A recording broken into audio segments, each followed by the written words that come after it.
Paranormal Dimensions is a regular feature on Mondays on the Paranormal UK radio network.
This is Malcolm Robinson and you're listening to the Paranormal UK radio network, the UK's biggest paranormal network, and this is Paranormal Dimensions with David Young.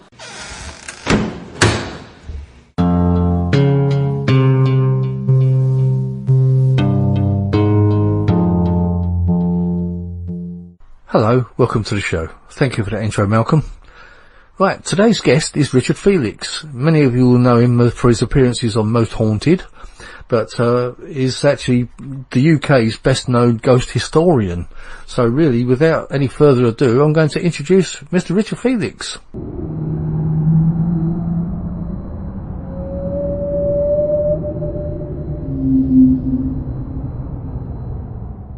Welcome to the show, Richard Felix. Hello, welcome, Richard. Thank you for... Oh, that's all right. That's all right. No, brilliant. No, I'm very honoured to have you on the show.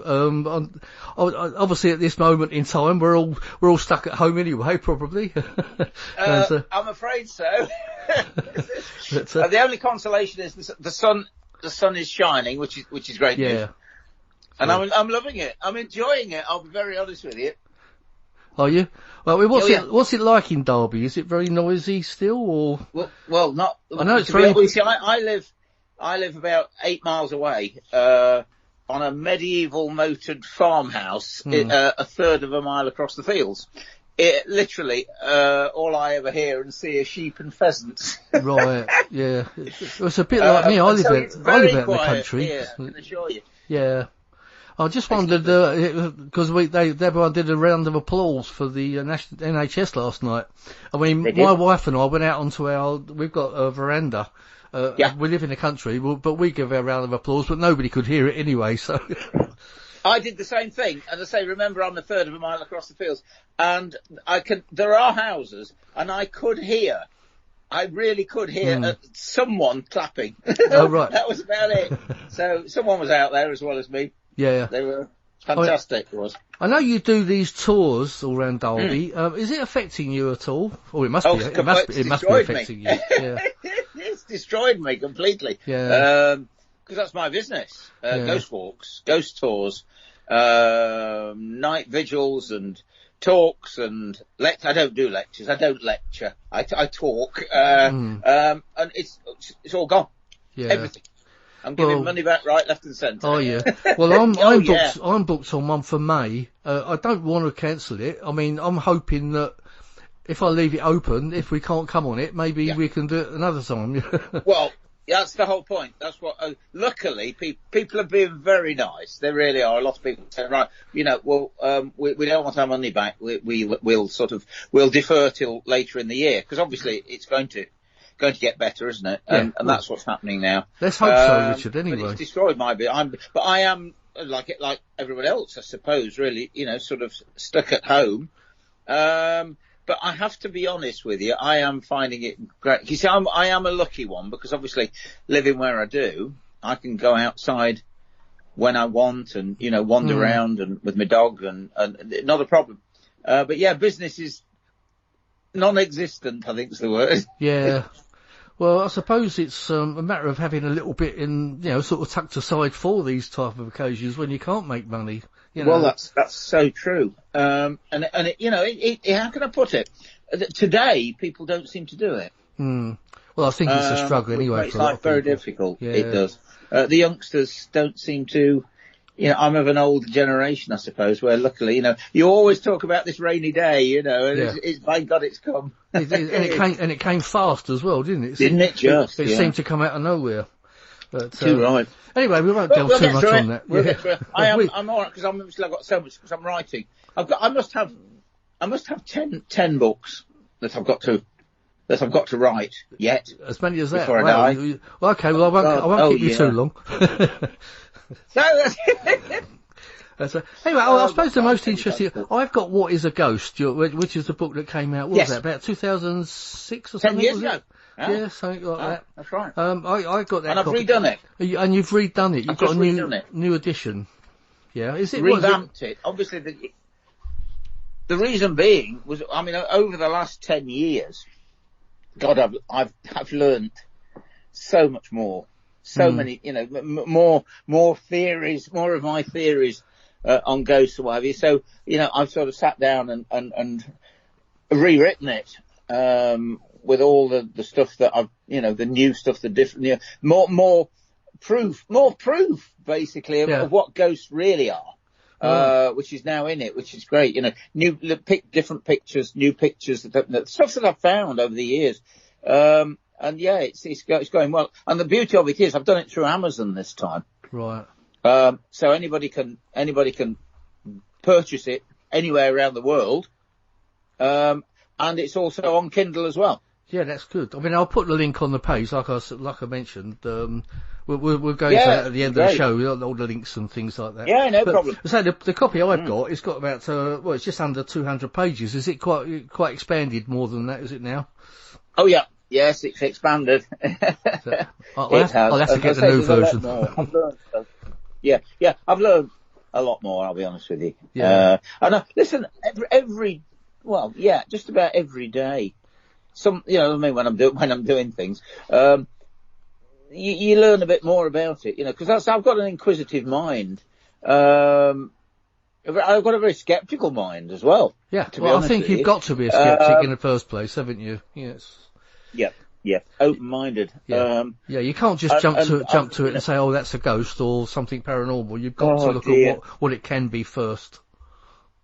You've got to tick the normal boxes first. And then if you've then got a box at the end of this without a tick in it, you start investigating big time, and that's the beauty of it. Well, but you know, so much of the TV, I'm afraid, is oh dear, you know, I mean, all of them. I think all of the TV programs, all the ghost programs on TV, fabulous as they all are, doing us the world of good, all of it, you know, creating this incredible awareness of the paranormal. But they're all, it is like Hollywood. Is it like sensationalism, I suppose is the word, isn't it? It is. It is. It is all the time. And of course, you know, it's entertainment. TV is, well, not just for entertainment, but mainly. And so, you know, they think if there isn't a ghost every 5 minutes, you'll switch off. That's right. I mean, I've got to say that's when I became aware of you yourself. I mean, I'm sure you were around before, but I became aware of you when you started doing Most Haunted as the historian on the show. Yeah, exactly. And obviously you obviously were around before that. But what was your impression of working on the show? Do you have fond memories of it? Well, oh boy, do I! Yes, I mean, it's absolutely fond memories. I had a fabulous. I was on for about 5 years. I did. I did series 1, 2, 3, 4, 5, 6, 7, and 8. And yes, of course, it's done me the world of good. Thank you, Most Haunted. Really, because you see, it was my profession long before then. You know, I've been doing this for 28 years. Yeah. And so to get on that show, the first one, the phenomenon, the one that started it all off, because, I mean, without being funny, what had we had before? Strange But True, Michael Aspel. Yeah, that's true. Was very good, actually. But other than that, no, they set the scene. And to have been on it at the beginning was tremendous. But unfortunately for me, over the years that it was on, and just about still is, you know, it degenerated fast into as I've said it several, into Scooby-Doo. Mm. And that's no fault of anybody's other than the TV people who want sensationalism all the time. Exactly, yeah. And Joe Public wants it. Yeah. They love to be scared. Well, I think the thing is, when they go out on an investigation like that, I mean, you're probably there for what, maybe 8 hours during the evening or night or whatever, and obviously they're actually then going to try and show things that are happening, but obviously it's like the bottled down version, is it? Everything. Yeah, of course you are. You're right. You see, this is again in defence of all the TV programs. We were there like sort of 24 hours. Setting up, sorting out, obviously most of the ghost hunting side was done obviously during the dark hours, obviously because it's more sensational at night and your senses are more heightened anyway in the dark. So, you know, there is a reason for doing it in the dark, although I've said so often, ghosts are not creatures of the night. But, you know, our senses are more heightened, so possibly there's more chance of seeing a ghost at night. But, you know, all that 24 hours, the 40 minutes that you're watching, probably with adverts as well, you're getting down anything that happened. Edited down to such an extent. So you're seeing, you know, what happened in 24 hours. And things did happen. I mean, the thing is that, you know, there are lots of things that happened on the show that I genuinely can't explain. Yeah. I really mean it. You know, an awful lot of it I know wasn't real. But a lot of it, some of the stuff, you know, we were in haunted locations. Yeah, sure. I mean, and so things are inevitably going to happen, and did. Yeah. I mean, one's got to ask, was any of it, in your mind, faked at all? Well, let me put it this way. In the years that I was on the show, I never caught anyone faking anything. That's all I can say. Yeah, because it kind of ruins the whole thing if you know somebody's faking something. Yeah. I think you were good friends with Derek Nakora, weren't you? Oh, big time. And unfortunately, I think he was tricked into something that maybe... He was. Yeah, because obviously when he was doing the show, he was put under pressure to actually come up with results. All the time. Yeah. And that's the problem, because you've got people snapping their fingers saying, give me ghosts, give me ghosts. Which I find must be very difficult if there actually wasn't anything there. Yeah. And so, yeah, and of course the problem was, you see, that love it or hate it, love him or hate him, Derek was the star of Most Haunted. Yeah. Derek Okora made Most Haunted. There's no doubt about it. And there are people out there that probably didn't like that. And I find that's very strange. Yeah. And always have. Yeah. Because he was the star of the show. And he did very well for himself, but he did very well for Most Haunted and for the paranormal world. And created an amazing awareness of the paranormal due to his incredible, ability, basically. Gift. Oh yeah, he wasn't a fraud in any way, as far as I understand. And unfortunately, I never got the chance to meet him. But from what I've heard by people, he did have a gift. But unfortunately, he got caught up in the trap of having to perform and make, and come up with results. You've got it. Yeah.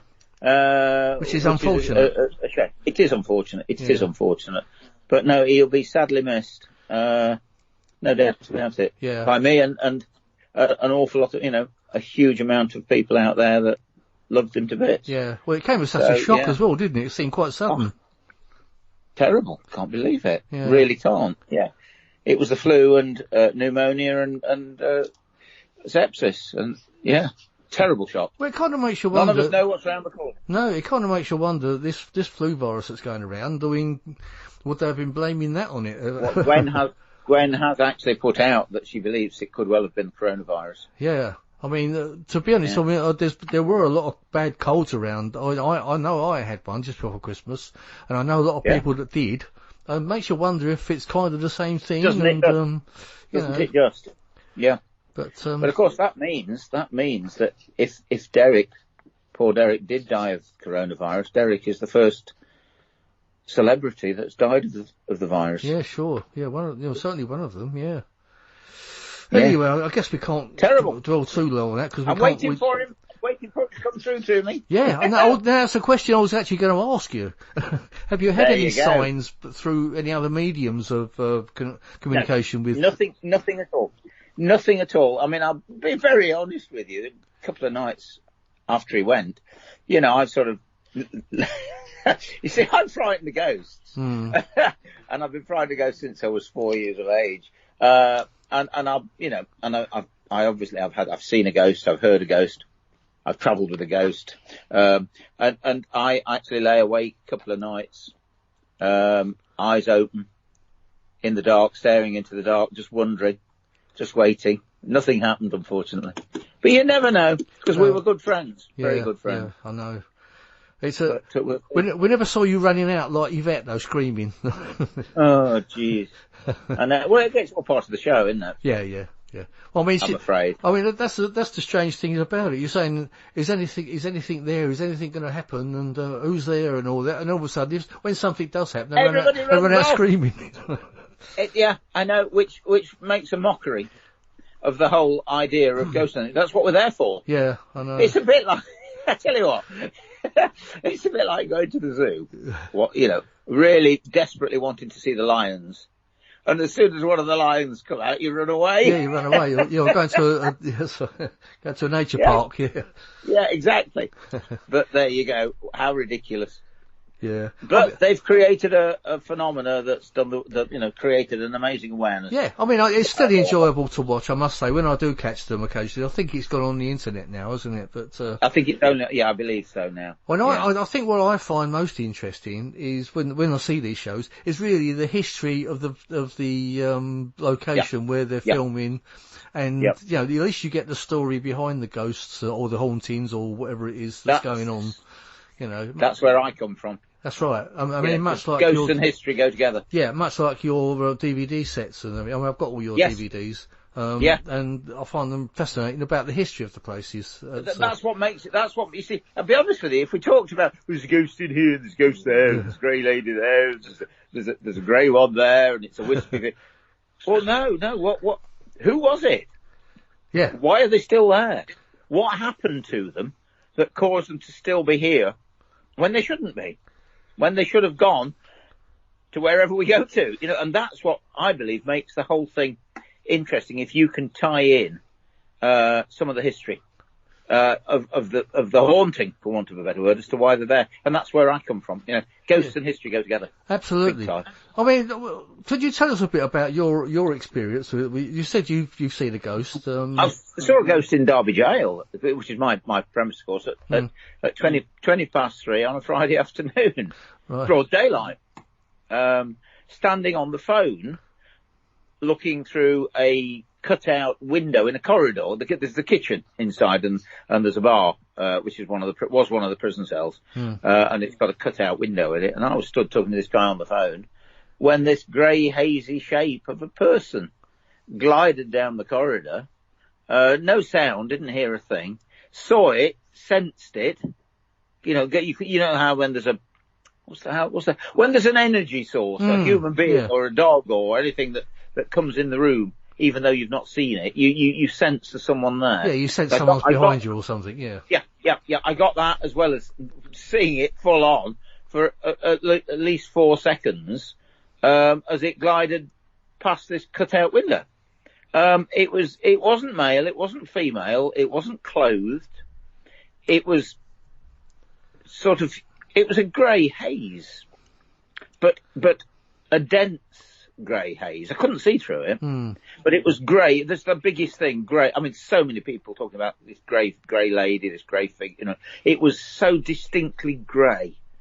And then it got to a position where I couldn't see it anymore because there was a sort of a pillar in the way, and I converted to reality as you always do. Even someone's come in. We're not open, but someone's come in. So I stuck my head round the front of the counter, looking into the corridor, not the corridor, but the main corridor of the jail where we would have gone to. Nothing there. Absolutely nothing. Only one door open, so it couldn't have got out of another way or anything like that. But when I say it wasn't a person. It was a grey haze, the shape of a person. Yeah. So it's like a false, more or less. Yeah. Did it show any awareness of you at all? No. It didn't get me. Because don't forget, I've been frightened. It's the first ghost only ghost I've ever seen. Right. I think. Well, that's it. I mean, unfortunately, there are sometimes things that happen. You don't know if it's of course you don't. That or not, don't you? No. What's that prat doing dressed like that at this time of day? It's a fancy dress party or something. That sort of. Yeah, exactly. Well, I'll just tell you a little thing about when I was a teenager. Actually, when I used to go around to my friends when I lived in London. We used to go up into his bedroom quite a lot, and his bedroom looked straight out into another window. Right. You know what teenagers are like. I looked out the window and I said, "What's this old lady looking at?" Because she was staring straight back in through the window. And from her house? Yeah, from her house. Right. And he looked at me, he said, "Oh, don't say that." He said she just died yesterday. Oh my goodness. And I looked again and it was gone, you know, and I thought, well, I didn't know. I was completely unaware of, so what was that? You know, whether they're... What indeed was that? That's a nice one, that is. Yeah. And she died the day before. Yes, yeah, he just said, she just died yesterday. Oh, God. And I thought, well, he said something about they're not using that room or something, and I said, well, okay, well, but whether there was somebody in the room, it's one of those things, was it or wasn't it, you know? Wow. Did you describe her? I did describe. I mean, I'd never seen. Did he say? I didn't know his name because I had to walk. You know, it wasn't sort of right next door to me or anything. And I just sort of described her as an old lady with grey hair, and I think it was tucked back in a bun and all that. You know, at the time. And did he say that's what the old lady looked like? Yeah, he said that. That's what she looked like. Yeah. Oh, I say. So yeah. It's just one of those things, was it or wasn't it? All the normal boxes you want. Yeah. But that sounds pretty convincing to me. Well, obviously, we couldn't go next door and say, is there somebody else in their house? No, of course you didn't. No. But, yeah. It's just one of those. But I know he went white anyway. Yeah, but basically she's not moved on, which happens so often. I get so many accounts of the house that the old man lived in, and they die, and they don't move on. Yeah. It's their house. They like it. They loved it. They stay behind. And it's usually when people start doing a bit of work in the house that it disturbs them because they can't understand why you're pulling their lino up out the kitchen or knocking their wall down in their house. You know what I mean? Yeah. This is real. Yeah. Well, I'll tell you if you've got a minute, I'll just tell you another little story. When I was about a year and a half, right, I was standing in my cot. I mean, I didn't know what ghosts were at all. I was just, of course you didn't. I was just on that verge of being able to talk and communicate with my parents. And I was actually in my cot. I can actually still remember it. And there was a purple mist came in through the door, and it swirled round towards me, and it's swirling around the room, and I was screaming, you know, because it scared me. I'll bet. And I called and I was shouting out, and my father came in, and he was saying, what, yeah, what's the matter? And I'm trying to tell him in my baby talk, sort of, can't you see it, sort of thing? And it's this purple mist. He couldn't see it, you see. And then was it still there when he came in? It was still there when he came in, but then it swirled round the room. It's always stayed with me, and it went back. I mean, I've told this story a few times on this show, but and then it swirled back out of the room again. And now it was only later that I found out that we used to rent this house or the top part of the house off of a lady that lived downstairs. Now, it must have been around about that time that she died, obviously. There you go. Because she died, yeah. So whether she was, or it could have still been, there. I mean, I lost my grandfathers very young as well, so it could have been one of those. So, of course, but it was one of those things that the purple mist, it always stuck with me, that I always wondered what it was, you know. Was it person-shaped? No, it was just like a purple mist. You know? Wow. But it was the colour definitely stayed with me all those years. And I actually mentioned it to my father sort of later on in years. And he said, I do remember that time. But he said he couldn't see anything. But I said, it's always stuck with me. And I know it scared me to death, you know, as a baby. Would have done. But as I say, I didn't know what ghosts were.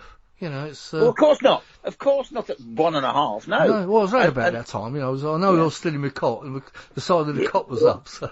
Wow.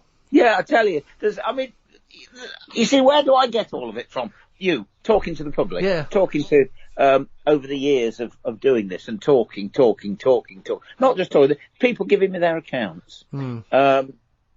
That's why I know there's something real in it. Yeah.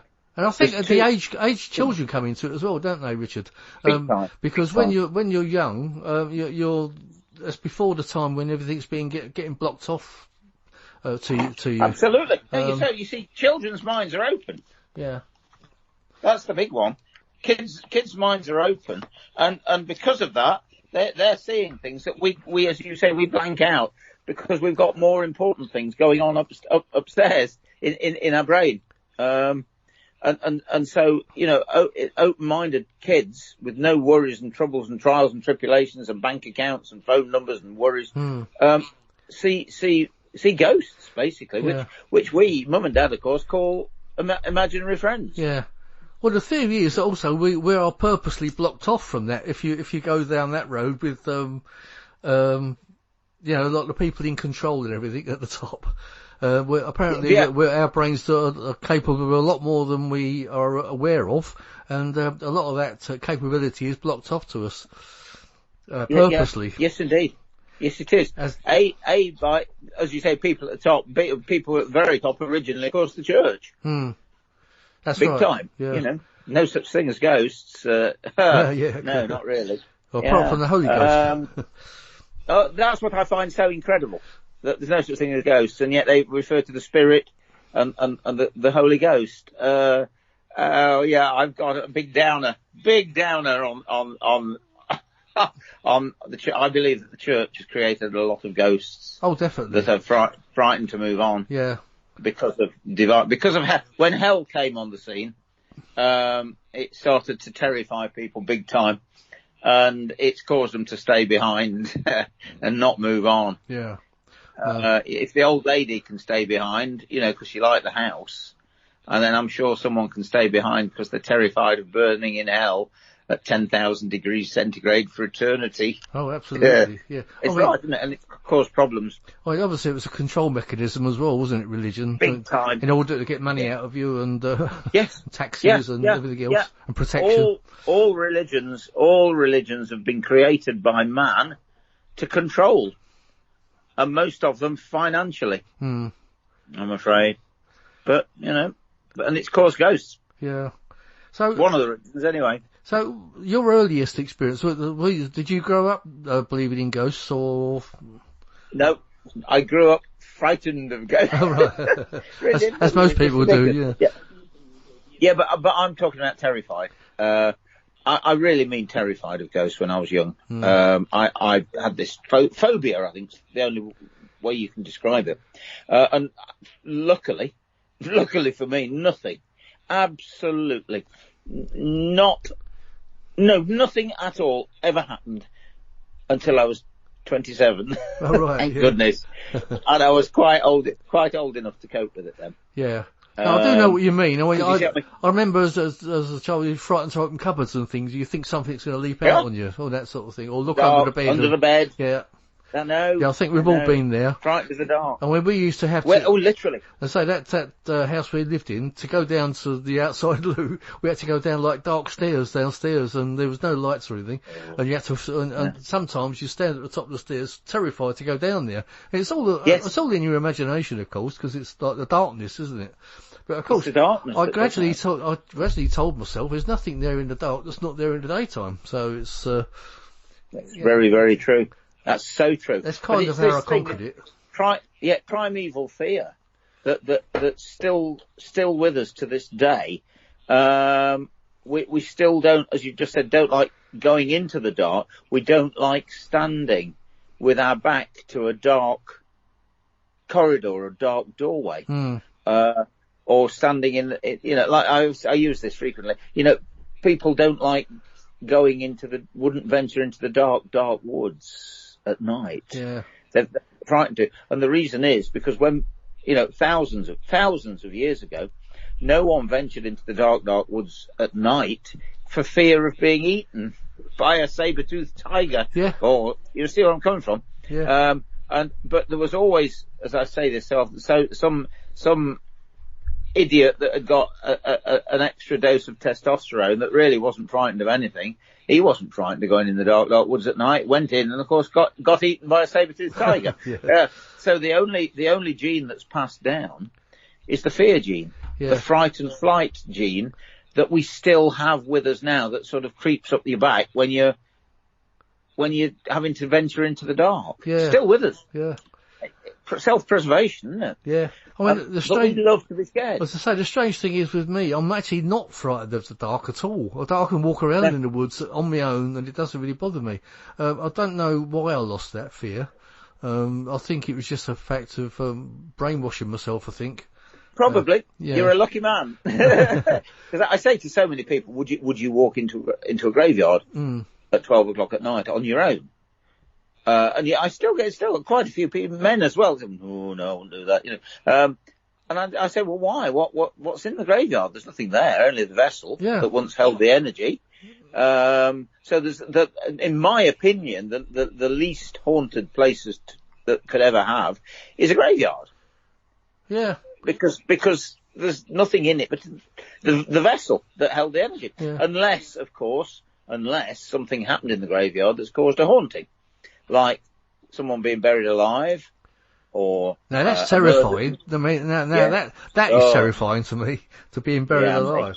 I can think of worse, like going to a crematorium. Yeah. Being burned alive. Oh my goodness me! It doesn't bear thinking about. Yeah. No, it doesn't, does it? But sort of, I believe there's nowhere less haunted than a graveyard. And I also ask people, would you walk into a mortuary, a morgue, alone in the middle of the night? Oh no, I wouldn't. No, I wouldn't. I said, well, there's nothing. Why? What are they going to do to you? Yeah, it's true. I mean, I wonder if True, how I'd feel if I had the chance. But I mean, I'm not. The dark doesn't scare me, but I think you'd think twice about places like that for some strange reason. Sure, you would. I would anyway. Most people would. Most people wouldn't do it. I don't know why, but they wouldn't. I'll tell you what you're talking about grave. Have you ever found that churches are haunted? Oh, yes. Yes. Yeah. Because when you bring sort of like the religious aspects into it, and then you find that you've got a haunted church as well, it's kind of, yeah. I mean, the church obviously says there's no such things as ghosts. I'm not sure if they all say that, but I think I can't understand how they can say it when we're actually singing from the same hymn sheet. Yeah. Because they're talking of some guy that was hung up on a cross and executed, killed, buried, and whoopee, 3 days later he came back again. So we're really talking of the same thing. But as regards a church, it's the same with a church, a theatre. But I mean, I don't know any theatres that don't have ghosts in them, because you've got people that are still there, that have stayed behind or visit, even though they're dead, because that was their favourite place. And sometimes they see someone sitting in the pew that they occupied while they were alive, but after death they're still seen sitting in their pew, because they've returned or never moved on. Yeah, you do hear that quite a lot, don't you? I think that happened a couple of times on Most Haunted, didn't it? There was a couple of theatres and things. And oh, absolutely. Theatres are notoriously haunted. And again, you've got customers, for want of a better word, that it was their life. They were there every week. They always had the same seat. And then all of a sudden they hear stories of that seat going down on its own, as if someone's just come in and sat down on the seat. Then you get the manager, who it was his life, it was his hobby, his life. He loved the place.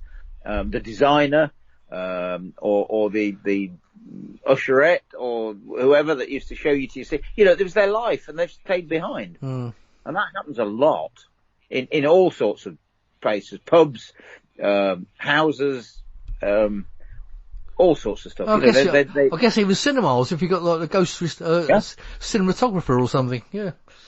You get it. You get it a lot. You go into the projection room, and there's Fred's still there. Fred, we were projectionist here for 40 years. Yeah. And that sort of stuff. all the time. Yeah, and there's a reality in it, but they're not there to get us. They're just there. You know, as I say so often, the profession of a ghost, if it had one, wouldn't be to scare you. No. Ghosts are not there to get us. They were you and me. They were human beings. Of course we're frightened because we don't understand. That's another phrase of mine. Don't fear what you don't understand. Exactly, yeah. Well, I know we do. a lot of your theory is that there's a recordings of yes. of happenings. That's my big one. Now, does that mean that a lot of does it mean all ghosts are recordings, or does it mean that some are going over from the other? Some are. Yeah. This is only me. I believe it's approximately 60% of ghosts are recordings, I think, held in the fabric of the building, in the atmosphere, in the ether, in the water, in the stone, in the bricks, in the clay, anywhere really, especially it's got water as much as anything. And you obviously heard it it's all in the book, it's stone tape theory. Yeah. And I get ridiculed for that by people because in the 70s there was a TV programme on, I think, ITV called Stone Tape. And it was very close to the truth, actually. In my opinion, very close to the truth. Because I believe that you can make recordings in other fabric other than CDs, DVDs, mini DV players, cassettes, reel-to-reel tape record, that sort of stuff. I think that the bricks and the stone have similar components in them that are capable of holding a recording of a usually a traumatic event where extra energy is emitted from us. I mean, it makes sense to me, I must say. It's I think it makes the biggest sense of all. And it's obviously usually to do with trauma and death, of course. But not only. I think there's a possibility that a certain amount of emotion emitted from us, even if it's happiness rather than trauma and tragedy, can also possibly leave an imprint. I mean, here's one for you, right? Mary Queen of Scots, right? Mm-hmm. Terribly famous woman, very charismatic woman. People died for her big time. And she, to be like that, what's the word I'm looking for? To be famous, really famous, you've got to be charismatic and you've got to have a lot of energy. There's something different about it. Yeah. In other words, you meet someone like that and you often go away saying, she left a real impression on me. Yeah. Yeah, you don't understand where I'm coming from. Yeah. You never forget them. You die for them, which people did for lots of people, for famous people, but certainly for her, an awful lot of people. Some people have got that charisma, haven't they? They've got a charisma and an extra energy, I think. Oh, left a real impression on me. Now, Mary Queen of Scots probably haunts more places than anywhere else in this country. Every house, stately home, castle that she was imprisoned in, because she was imprisoned in England for the best part of 17 years in various stone castles, usually. And everybody seems to see her ghost. Yeah, that's true. But the funny thing is that the castle that she was executed in, Fotheringay Castle in Northamptonshire, which has actually been almost demolished, there's no reported sightings of Mary's ghost, and she had the most tragic, traumatic death. It took 3 blows of the axe to take her head off. So it was a pretty bad death, I'll tell you. But everywhere that she's been, including, here's a bit, I'm on one now. Carry on. There's the Talbot Hotel in Oundle, and it's not far away from Fotheringay Castle. And a lot of the stonework from the castle, when it was destroyed, was taken to build the Talbot Hotel, including the stonework and a huge, massive, huge window, stone mullion window that's there now that was taken from the castle, which allegedly Mary Queen of Scots used to stand and look out of the window at. And the staircase that she actually walked down to be executed is also in the castle, in the pub, in the Talbot. Wow. Now, she doesn't haunt Fotheringay Castle or the area where the field is, but she haunts the Talbot Inn. Huh. And she also haunts Bolton Castle. She also haunts Chatsworth House. She haunts Wingfield Manor. She haunts Tutbury Castle. Now, do you not think there's a possibility that if she can leave an impression on a person, she can leave an impression of herself in the fabric of the building? Absolutely. Oh, she gets around a lot, I want to say that. She gets around more than most ghosts, I'm telling you. So it's just all part of my theory, which, you see, all I'm trying to do is to present a rational explanation for this word ghost that we are fascinated by. And more than that, because we all want to know that we go on to something else. Oh, absolutely, yeah. I mean, that point of view is kind of a scientific point of view, isn't it? But when you go if you go to the paranormal side of it, I mean, I definitely believe there's ghosts and that we go on to something more. I don't know what your own beliefs in things. Oh, definitely. Here's one. This is what I mean. I don't think this is even in the new book. But I'm now starting to believe that the brain, which is 85% water, by the way, your hard drive, your memory source, which is 85% water. So in other words, does that mean that one day the supercomputers will be water-based? Because this one is. Ours is. Yeah. And ours is the best computer you'll ever get. This is satellite navigation system, memory source, still camera, video camera. It's everything. Everything that we've never created anything, computer-wise as good as our brain. That's true. I think in your book it says that each one of us emits two kilowatts of electricity every day. That's right. And when we die, our brain continues for 24 hours to emit electromagnetic signals after death. Yeah. So wow. And you can't destroy electricity, can you? Basically, it just goes on. Right. First law of thermodynamics. You can neither create or destroy energy. You can alter its state. You cannot destroy it. So that energy that was you has to go on in some other form. Be it a purple haze, or, you know what I mean? You know what I mean? Whatever. But back to this business of the brain, and I'm starting to think that the mind, spirit, soul, consciousness, energy source, ego, you, personality, you, isn't contained in the brain, but I believe that it's contained throughout the body with water. Because the whole of it, we're 75% water. Yeah? But our brain is 85% water. But I don't know about this yet, because I left school at 15, and I'm struggling with it. I'm struggling with it. In other words, excuse me, that water that's in your brain, I don't think that water just stays in your brain. I think it circulates around your body. Yeah. In fact, I'm not sure about that, and I'd like if anybody out there can help me on that. Well, I mean, your blood goes right round you, and that's water. Yeah.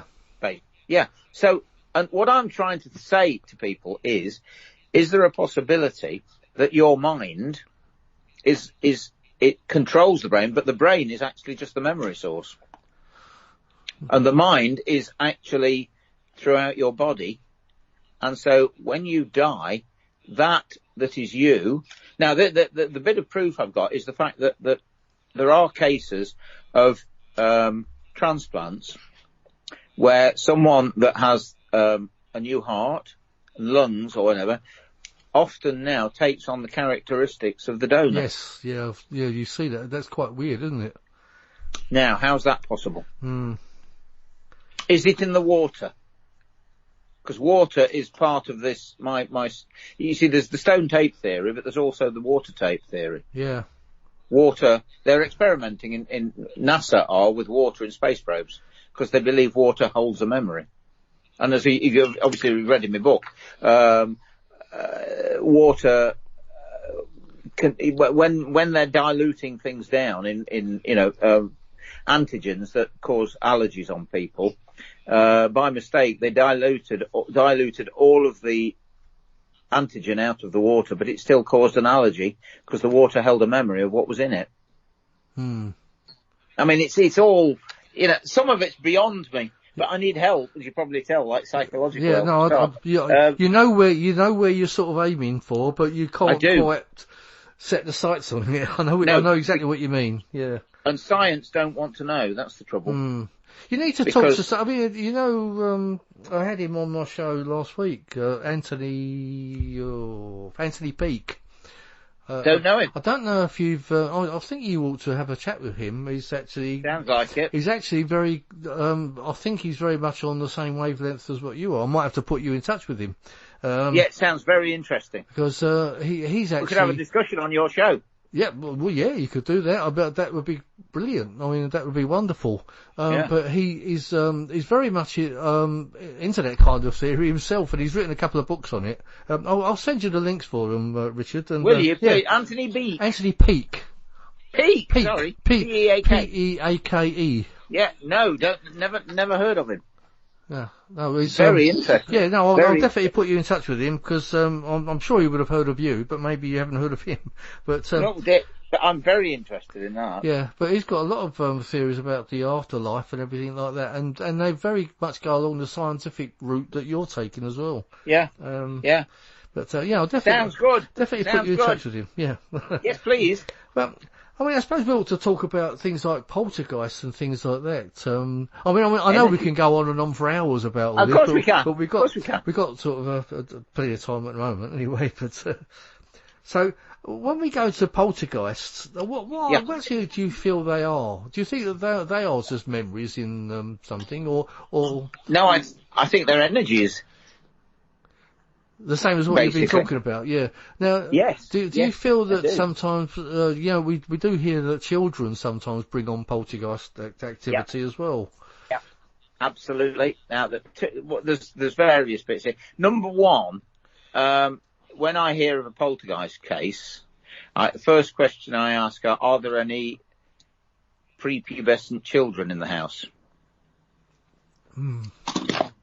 Yeah. You know what I mean? Sort of kids. Yeah, I call it the Kevin and Perry syndrome. Yeah. If we're emitting 2 kilowatts of electricity a day. Yeah. Not at this moment, but in a day, right? But we have this power reservoir that we use in time of crisis. That I believe. That's why people can do superhuman things. Yes. Like you find extra strength. Yeah. Well, I refer to this Kevin and Perry syndrome of prepubescent children, that they don't quite know what's going on in their own minds, their heads, their bodies, and they hate the parents, you know what I mean? Yeah. And they won't let them go out, and they get so angry that this pent-up energy is actually capable of moving things, because we are mentally capable of moving things with our minds. Yeah. All right? Yeah. This is definite. This is real. Our thoughts have frequencies, and frequencies have weight. So that means we are mentally capable of moving things. That's why space probes have light sails. Now, although light doesn't have any weight, when light somehow interacts with mass, it causes it to move. So we're not far from Star Wars and use the Force, right? So, in other words, these children that are getting all pent up and so angry, they're up in the bedroom, and they are mentally capable of making things fly around the room. Which is like telekinesis, basically, isn't it? Yes, or causing things to catch fire, which is a possibility, right? So that's the first bit. Energy. Back to energy again, really. It's a bit like, like I said to you, today's magic will be tomorrow's science. I've got electric gates here, and when I come down my drive, as I get towards my gates, I press a button and my gates open on their own. Mm. Well, what would someone have thought of that 100 years ago? Yeah, yeah. Exactly. So when a child is causing things to move, then the only explanation, it must be a ghost. A poltergeist. Hmm. Yeah? In other words, have I got two ghostly gatekeepers standing at my gates waiting for me to come home to open the gates? No. It's energy. It's energy. I've got a remote that I press the button. Yeah. Well, it's the same as when you turn your TV on, isn't it? With your remote, it's the same. Same thing. Invisible energy, yeah. Well, I mean, I think everything's like that now. Your Wi-Fi, even nowadays, it's like an invisible energy, isn't it? Walk towards a pair of doors in a hotel and they come open on their own. Mm. Well, where's the ghost that's opening them? Yeah. Because 100 years ago, it would have had to have been a ghost. Yeah. Yeah? So anyway, first theory, first bit of the poltergeist is that it's children, prepubescent children that are doing. The second thing I always ask, I'm afraid, is it a council house? Well, why? What do you mean? Well, a very good way of getting a transfer from one council house to another. In other words, you don't like the neighbours next door. You've got in touch with the council. They won't give you a transfer. They won't move you to another council house. So a very easy way of doing it is to invent a poltergeist in the house. Get in touch with a local newspaper, and before you know it, it's made the regional news on TV, and before you know it, the council are duty bound to move you to another house. Yeah. So it's nothing paranormal at all. It's just bloody East Drive in what's it? That sort of stuff. Yeah. Yeah. Honestly, that's another. But the third one is there's a possibility that children's minds being open as they are, call it the poltergeist, if you like, call it what you will, but call it the poltergeist. It's a spirit that's trapped for whatever reason, and if a child gets lost in Marks and Spencer's, there's every possibility that a child would go towards another child rather than an adult. Yeah? Yeah.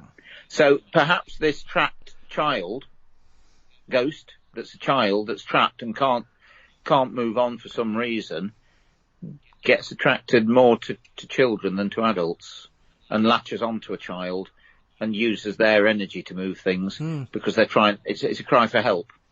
Possible, but I'm not sure.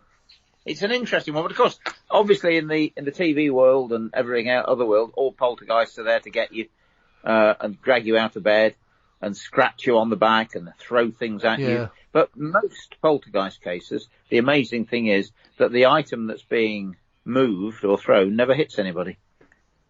Yeah, they normally just fall off a shelf or something, don't they? Yeah.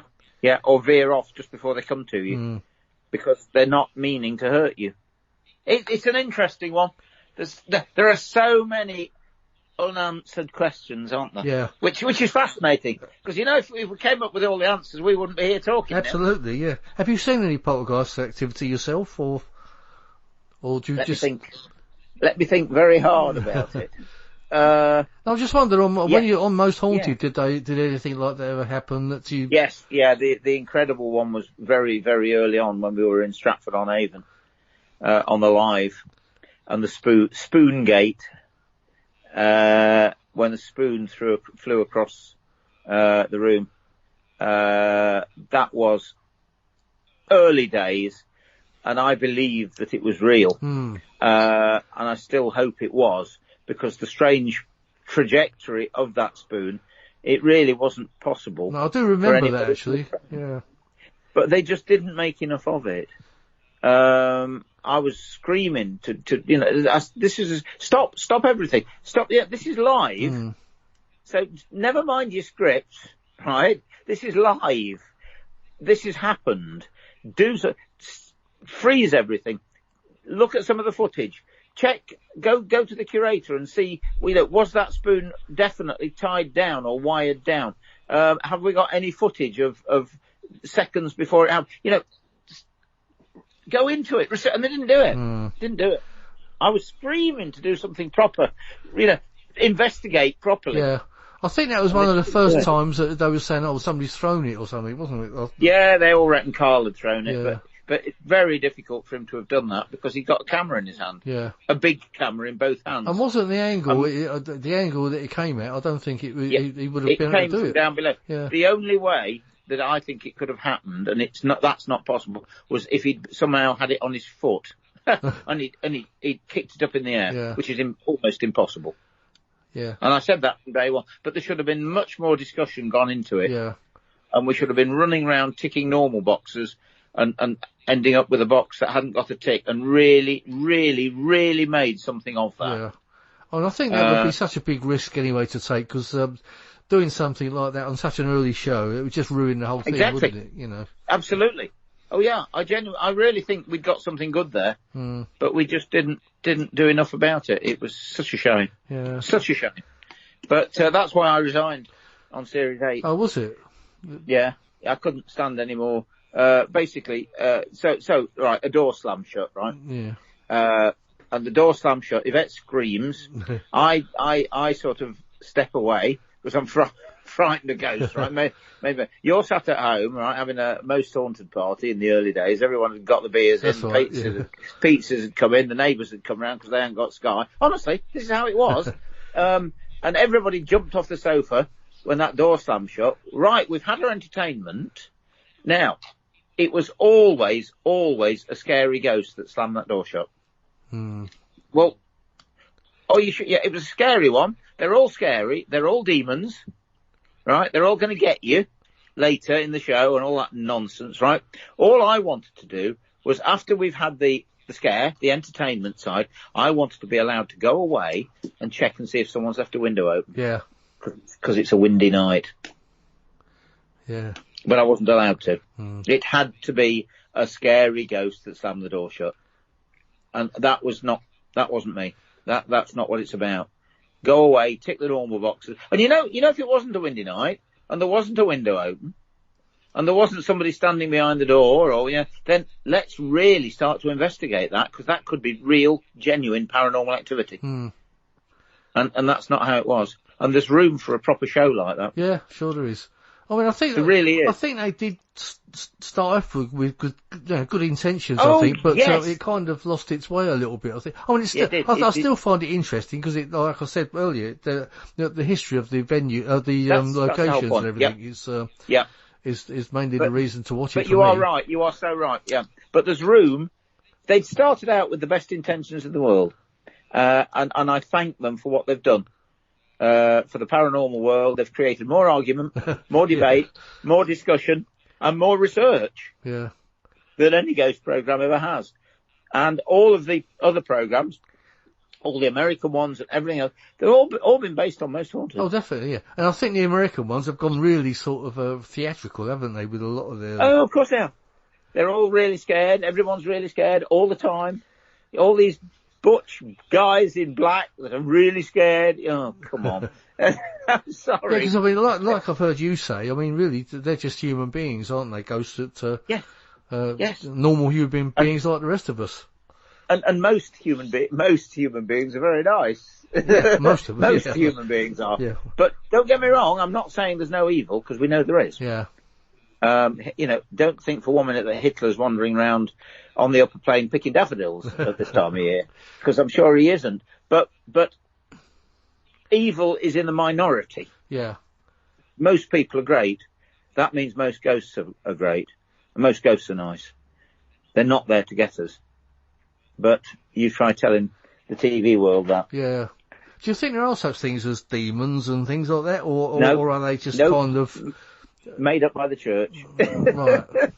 Totally made up by the church. Absolutely. So hang on a minute. If there's no such thing as demons, how can you have demonologists?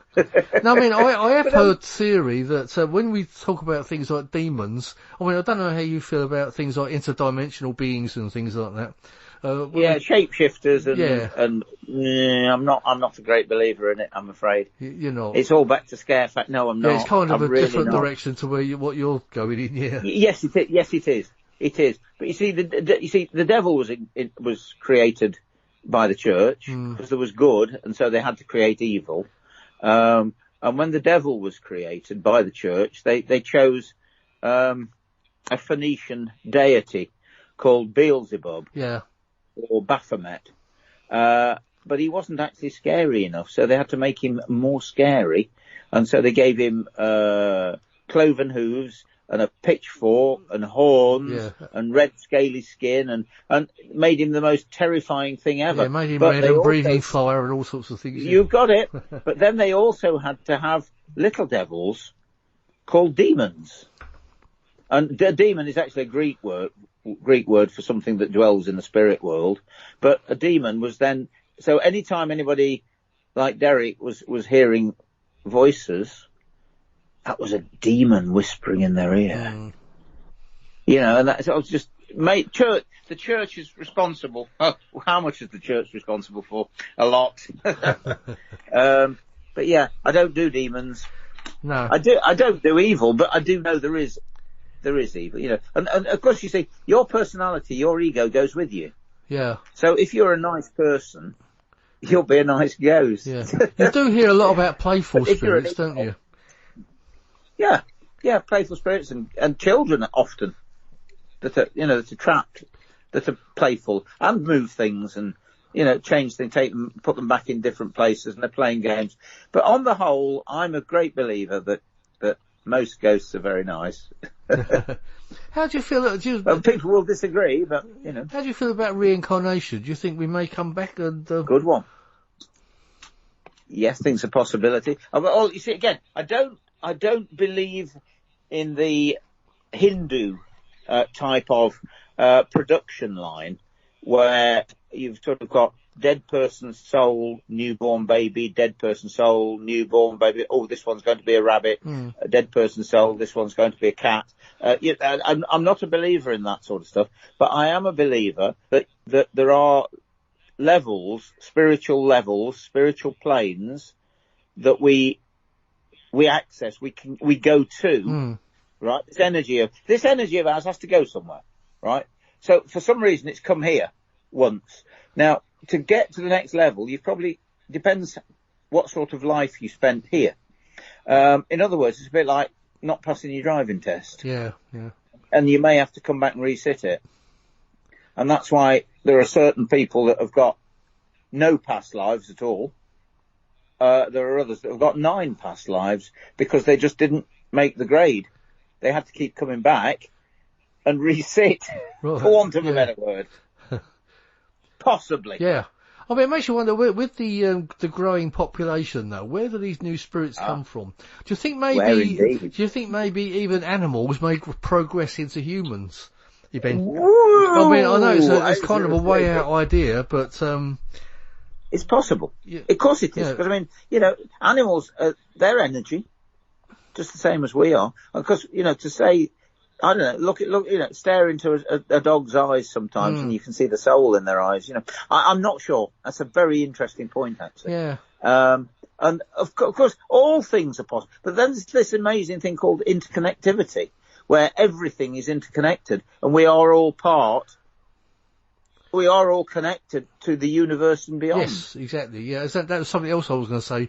But then when you put life forces on other planets and within the universe itself, who's to say we don't actually travel to different planets and different realities and everything? Alternative universes. It's get very deep to get into. I know, because you can't get your head around it. Now they're talking about these black holes. Yeah, when you start to what's beyond. It's a very it's fascinating. Yeah. But I believe that the reality behind it is more fascinating than the Scooby-Doo side of it. Yeah, no, I agree with you. I do agree. I really, really do. And that's why I believe there is room for a proper documentary type TV program. Sure, yeah. And I think you're probably one of the men to be in it. Oh, yeah, but the trouble is, you try telling TV that. Yeah. Well, how scary is it going to be? Yeah, I know, I can see exactly where you're coming from, yeah. Yeah, we don't want to make it too scientific. No, don't want it scientific. Don't want to. No, we don't want to explain to the world what it's really all about. We only want them to be scared, because most TV and most newspapers are only deal in negatives anyway. Yeah. I have to say, there are quite a few programs that are appearing on the History Channel and Discovery. They do kind of try to go the serious route and look at things scientifically now. Some of the shows, I see, even about aliens, and there's been a couple about ghosts and things which have been quite interesting. Really? I've not seen it. I'd be interested in that. Yeah. But there's room for a proper, series. There's so many aspects, you see, to the ghost business that I mean, there's obviously my theories about ghosts that stay behind, ghosts in the church, poltergeists, screaming skulls, harbingers of death, banshees and black dogs that appear. Oh gosh, there's a series. Yeah. Well, certainly, that would make a fantastic series, like Ghosts in Castles, wouldn't it, alone? The amount of castles we've got in this country, in the UK, and then Scotland, obviously, included. Yeah.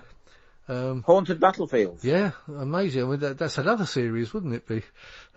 Very much so, because there's so, most underestimated haunted sites on the planet, battlefields. Yeah. The reason being is most of them, if it's a battlefield, then there's no house there. The only people that ever experienced ghosts was the farmer or the guy walking his dog. Yeah. But now it's different because most battlefields now have reenactments every year. Yeah. And reenactors are seeing ghosts. Yeah, what a fantastic... you've come up with a couple of good... I mean, you never know, Richard, when this show goes out next week, you never know who may be listening. And who might hear it. Wow, what an idea. You never know. Well, isn't it? Haunted cars. Yeah. Well, yeah. I mean, no, sorry, transport, not just cars. Yeah, definitely. Trains and boats and planes. Haunted planes. I know for a fact we've got one here where I'm in Derby, the East Midlands Airport. They've got a plane that nobody knows which one it is. It's got a ghost in it. And cars, the number of cars that have got the previous occupant still there. Mm.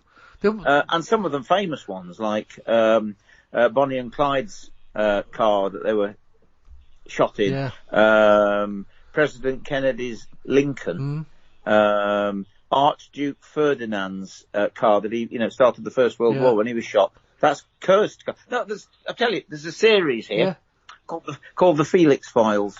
Right. Yeah. Well, there's been several film stars that have died in car crashes and things as well, haven't there? Oh, Marilyn Monroe, James Dean, James Dean. Yeah, several. Yeah, you've got it. T-Rex, Mark Bolan, another one. Yeah, there's quite a few. Yeah. What another series that would be? Well, that's about 4 series we've got there, isn't it? Absolutely. That only just started. The stone tape theory. Yeah. Well, you never know. Somebody might pick it up. Yeah. You never know. There's a very good 6-part documentary type series here of screaming skulls, amazing, spontaneous human combustion. Yeah, that's something that always puzzled me, but it's something that must be a sign, because we know it's happened, don't we? Yes. But I wonder what causes it. Is it some sort of energy? A gas inside that it just explodes? Yeah. Energy of some sort that, because again, that's what we are, energy. Yeah. What a subject, hey? Yeah. What a subject. Before we we could go on all night, I know, but what's your feeling about orbs? I know we see orbs in... Oh, orbs, right. I know there are dust particles that we do all see, but I also do believe that there are actual orbs. Well, I've got what I believe to be the most fascinating CCTV footage of an orb that I've ever seen in my life. You see, for me, the jury's out on orbs. We all know that they didn't appear, for want of a better word, really, until digital photography came on the scene. And everyone says they're dust, daddy long legs, bits of cobwebs floating down, light refraction, raindrops, snowdrops. Yeah. You know what I mean? That's all of that. I mean, you get yourself a high-powered torch and switch it on, inside or outside, and you will see thousands of orbs in that beam of light. Thousands. Because we're breathing it in all the time. Yeah. There are thousands of them. So how come when you take a photograph and there's only one of those thousands of dust particles close enough to the lens of your camera to be caught? Yeah. I don't know that. No. I wish I did. But that's my first thing. But, so perhaps, so in other words, is that orb, is that an energy, is that Tinkerbell? Is that an energy source that materializes into something else? Which is possible. But I've just started doing a new series, streaming, and I'm calling it the Haunted Hotel Inspector. Right. and I've just done this pub, a local pub. It's a bed and breakfast place and pub, old coaching in Belper near Derby. No doubt you find time for a pint there again, do you? Yeah, too right. Yeah. So I'm looking for the spirits behind the bar, you see. And basically, the guy's got ghosts. He's a bit frightened of it, to be honest with you, but he volunteered to let me come. Anyway, he's got this CCTV footage, right? And they're in the bar. There's four men sat around a table in the window, in a bay window in the pub. And one of these guys has got a pint of Stella, Stella Artois, beer, in a Stella glass, on the table. And all of a sudden, on the CCTV, running almost along the floor, you see this orb coming all the way along the floor towards their table. And just as it gets to their table, his pint of Stella blows up. Wow. I've never seen anything like it in my life. Anyway, just to take it a stage farther, he's got more than one CCTV camera in the pub. And on the other camera, pointing in another direction, there's another guy sat near the fire with his dog. And you see this orb, and as you see the orb going across the floor, the dog suddenly stands up and strains at the end of the leash, looking at the orb. It is fascinating. Yeah. That's the only word I can use. Fascinating. I've never seen anything like it. And it's changed my impression completely of what orbs might be. Yeah. Because this energy source has blown up this glass. Yeah. And the guy's hand isn't even, it's not him, he hasn't got his hand on the glass or anything. It showered him with a pint of Stella. Hmm. Well, I do have to agree with you, because I mean, whenever you take a flash photo in the dark or whatever, you'd think all those dust particles would show up on every photo, wouldn't you? You know, and I know they don't, do they? I know I live fairly near Rendlesham Woods, and I've been in the dead of night, as walking around in the dark, and I've taken several photos in the same direction, and most of them just come out dark. But you'll get like two or three that will come out with loads of orbs in them. You know, so you'd think that they'd come out on every photo, wouldn't you? If that was a because they're everywhere. Yeah, they're everywhere. They're not. You know, okay, science might say, the photographer might say to you, well, those two dust particles happen to be closer to the lens than the others. But I'm sorry, there's thousands and thousands of dust particles out there all the time. All the time, yeah. I mean, you see it on TV shows, don't you? When sometimes the light will catch near the camera or whatever, and you do see all the dust floating around in the beam. So it's definitely there all the time. Yeah. Yeah, it does make you think. So I'm the jury's out for me on that one, but I've never seen footage like this. Well, I've got of this pub. Yeah, it sounds on the Haunted Hotel Inspector, and you can download it. Well, you can give me the link, and I'll put it on the page if you don't mind, Richard. Then when next week. Yeah, of course. Yeah. Well, basically, if you go to richardfelix.co.uk. Yeah. It's my website. Yep, I'll put. And you can buy richardfelix.co.uk. You can buy the book. You can download my book on Kindle, or you can buy a copy of the book now, and you can download all the DVDs we've now got on. We've called it Netfelix. Yeah, no, that's quite a good take on that. I like that. Yeah.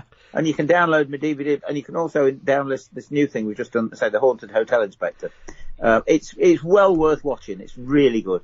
And I spend the night in the hotel, and absolutely nothing happened at all. No, well, I think you can't win away. I've been on several ghost hunts myself. You know, they call them ghost hunts or paranormal investigations, whatever you want to call them. Yeah. And really, most of the night, you sort of getting bored by the end of the night, and you think, well, nothing's happening. Yeah. And then all of a sudden, something will happen that sort of tweak. I thought, oh, that was interesting. What was that? Makes the whole night worthwhile. Yeah, it does. I mean, very true. But as I say, most of the night is just boring. You think, I think I'll dry. go home, you know. But, I know, you're so right. And of course, that's what happened to us on Most Haunted, you see. Yeah. We spent a lot of time watching paint dry. Yeah.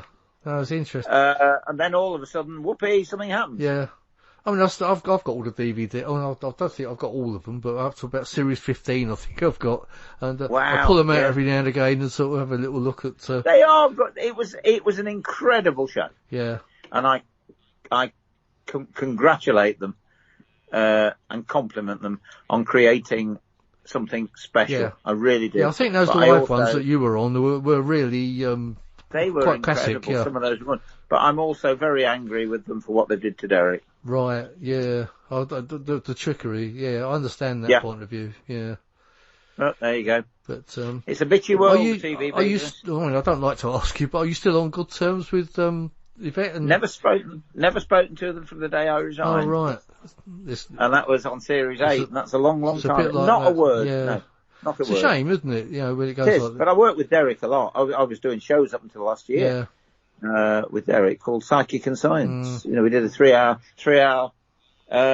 stage show, which was tremendous. I mean, and there was such a different side to Derek that you saw on the show. It was incredible. Really was. No, I miss him greatly. I really do. No, I think he's a great loss to the paranormal world. Yeah, he is. He is. Yeah. The most famous medium in the world. Yeah, definitely. Yeah. Yeah, no doubt about that. As far as your tours and things go, you're on hold at the moment, aren't you? Because of this awful virus that's going around. If there is a virus going around, I mean, we could debate that as well, but that's another thing. Oh, couldn't we just? But, hopefully they'll kick off again. Oh God, yes. I know you've. I don't know when. I mean, I've got dates up right through to the end of the year. Yeah. I do different ghost walks around the city. I do night vigils at Derby Jail. Nobody goes away disappointed. They have a fabulous time. But obviously, until this is sort of this is over, you know, there's nothing's going to be happening for the next 12 weeks. There's no doubt. Do you think it's 12 weeks? It's going to be as long as that, do you? Well, that's what they're saying, isn't it? When I'm booked I'm booked on one for May to come round with you. I know. But, I just don't know. I think we're looking. I mean, I'm quite happy. Obviously, anybody that's booked, you know, we can just transfer to a you know, because there's going to be lots of days. I reckon by July we'll be back to normal. Right. So we're going to be on a lockdown until July, are we? Oh dear. I think so. But I mean, you never know. I mean, I tell you what, I'm hoping, because you see, the vaccine's not going to come out for at least a year. We know that. I'm just hoping that they can come up with a treatment that it's a bit like taking. Go home and take 2 paracetamols and you'll get better. You know what I mean? Yeah. I'm hoping that will stop what's happening at the moment. Yeah. Because they're busily trying to find not a cure but a treatment for it, which will stop hopefully most of the deaths and people ending up in hospital on ventilators and that sort of stuff. In other words, I've had the flu, you know, but I'm over it now. That's what I'm hoping for. And once that's there, we should be back to normal with a bit of luck and a prevailing. Well, anyway, I mean, if I can't come on the May one, Richard, I will hang on to my ticket. We'll come up. Yeah, no problem. Obviously, open it up for whenever. No problem with that. Yeah. But I think if it's going to be a 3-month lockdown like that, we'll all have long hair. All our car batteries will be flat. Yeah. There'll be a lot of arguments and divorces. Oh yeah, there's going to be a lot of that going on. Luckily, my wife and I get on all right, so we're okay. Yeah, so do we. As long as we stay in different rooms. No, mate. Yeah, that's right. Yeah. So, oh dear. No, I have to say I'm enjoying it. But I say I'm writing I'm doing this People's Ghost book at the moment, because this is going to be nobody's done anything quite like Fabulous, it. Great. We've got well over 100 pages of people's ghost stories, and you see that's where I've learned what I might call it knowledge, if you will, from the public. And so I thought it was time that we actually put their stories, accounts, into a book. Yeah, it's a great idea. And so what I'm doing, when I say editing it, that's the wrong word. I'm going through each story and putting my take at the end of it as to why that happened. Yeah, you're sort of compiling it, really. Like you told me about the old lady that you saw across the road. I mean, whether that was or wasn't, No. So I'll be putting my take to it to try and prove or disprove the story. If not disprove, but give an account of why that happened. And then everyone's going to get a dedication in it and their name in the book, and it's going to be quite something. Never been done before. That sounds really good. I mean, if you've got a link for that, I'll put that on the page as well, and perhaps you might get some more stories out of it. Yeah, well, they can email it to me at richardfelix@gmx.com. Right, yep, okay, I'll put that on the page as well, those links, as much as I can. Yeah, richardfelix@gmx.com. That would be great. There's any story, but what I'd like, where possible, is pictures as well. Yeah. Now, do you only want UK stories? Because obviously this is going to go out. Oh well, here we go. You may get an influx of. I'm now thinking of another one that's going to be a worldwide book. Yeah, no, not just UK. No, any ghost stories they've got. But I would love any pictures. And I'm not saying that most people are going to have a picture of the ghost. I don't mean that. A picture of the place, the location, or you. Yeah, me. No. Anybody, you or anybody out there that's got the story. Yeah, the address of I know what you mean. Because I'm a huge believer in books that need pictures. Sure, yeah. I get put off straight away if I pick up a book that's just text. Yeah, I know exactly what you mean. It makes gives it a little bit more interest, doesn't it? I'm a great believer in. So we will be putting pictures in as well of what they're hopefully talking about. You know what I mean? So I was in Chillingham Castle, blah, blah, blah, blah, blah. Then, we'll put a picture of Chillingham Castle in. Or that sort of thing. Where we can, we'll put but we'd rather have your pictures. If you can let us have them, guys. Yeah. That would be incredible. Well, there you are out there. So if you want to get yourself in the book and tell Richard your story, now's your chance. Absolutely. Well, Richard, I don't really know. It's been fantastic having you on the show, and thank you so much for finding the time to come on. It's been a pleasure. Maybe you'll come back again sometime. I'd love to. I'd love to. If you can get in touch with Anthony Peake, I'll definitely do that. Yeah, that could be quite something. Yeah, I'll certainly put you in touch with him because I think you and he will hit it off quite well. Sounds good. But definitely we'll do that. But anyway, Richard, thank you very much. I wonder if you've got anything else you'd like to impart on to everybody, or before we pack up. Well, how long have you got? Well, as long as you like. I think we've covered quite a lot. You can tell as many stories as you like. I don't mind. Yeah. As I said, the other thing, as I've just told you, I've started doing my podcasts now, which they're going well. They're very keen on them in Japan, apparently. Really? Oh, right. I'm big in Japan. Yeah, that's quite nice. Yeah. So, and I'll be doing regular podcasts now. Yeah. And anyway, your updated book is called What is a Ghost by Richard Felix. That's right. That's right. And it's $12.99. You can get it off my website, richardfelix.co.uk, or you can order it from Amazon and get it the next day. That's very good, isn't it? Yeah. Yeah, it is incredible. Or it's on Kindle. Yeah. At $4.99. I'll be updating my issue as well, my book, and hopefully when I see you, I'll get you to scribble in it for me. Yes, absolutely. Anyway. Well, I hope to see you in May, but we'll wait to see on that. It's looking a bit doubtful now, isn't it? But there you go. I think it's a bit doubtful. Yeah, I do. I mean, unless they suddenly come up with a miracle that's a miracle cure. Yeah, that would be good. But we'll all be crazy by May, I should think. Anyway, by then. I think we could be. Yeah. Anyway, Rich, it's been fantastic having you on the show. Thank you so much for coming on. And everyone out there. We'll talk again. Yeah, thank you, Richard. Yeah. And all the best. And to you, Richard. Take care. Stay safe, everyone. Bye-bye. Bye-bye. Thank you. Bye-bye. Bye. Cheers. You've been listening to Paranormal Dimensions. I'm David Young, and this is the Paranormal UK Radio Network. Please tune in again next week. If anyone listening to this is still planning on going out and doing paranormal investigations, or in fact anything else that they shouldn't be doing, please stay at home, and please stay safe, and please keep everyone else safe. Thank you.